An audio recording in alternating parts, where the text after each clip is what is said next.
Mtazamaji, karibu katika update za PMTV. Mimi naitwa Juma Idi na nakurusha moja kwa moja kimataifa katika masumbwi ambapo mabondia Anthony Joshua pamoja na Jake Paul wanakamilisha mazungumzo ya pambano lao la masumbwi la uzito wa juu duniani huko Miami baadaye mwaka huu.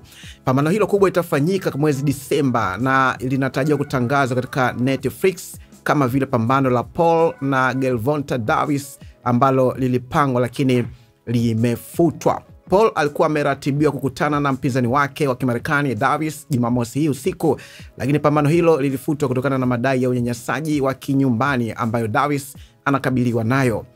Sasa Paul ameelekeza mawazo yake kwa nyota wa Uingereza Anthony Joshua na mazungumzo yanaingia katika hatua za mwisho huku wakiwa wanaelekea kupatana. Kwa mujibu wa chanzo chetu kutoka Daily Mail Sports, inaeleza kuwa tarehe 12 na 19 Disemba zimetangazwa kuwa tarehe zitakazowezekana kupigwa pambano hilo. Taarifa hizi zinakuja siku chache tu baada ya promota wa Anthony Joshua, Eddie Hearn, kudokeza kuhusu pambano hilo linawezekana dhidi ya Paul na kuzungumza hitaji la nyota huyo kutoka Uingereza. Hearn amesema siku ya Jumanne, tutafanya uamuzi wiki hii kuhusu pambano lijalo la Anthony.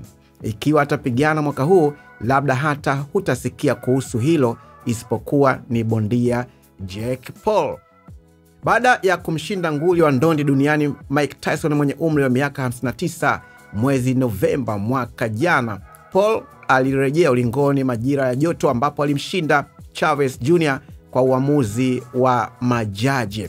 Walakini tangu ushindi huo, bondia huyo amekuwa akitafuta mpinzani wa kuaminika zaidi na alikuwa na bingwa wa WBA uzito mwepesi Davis katika macho yake, lakini pambano hilo lilifutwa na sasa anaweza kugeuka kwa Anthony Joshua.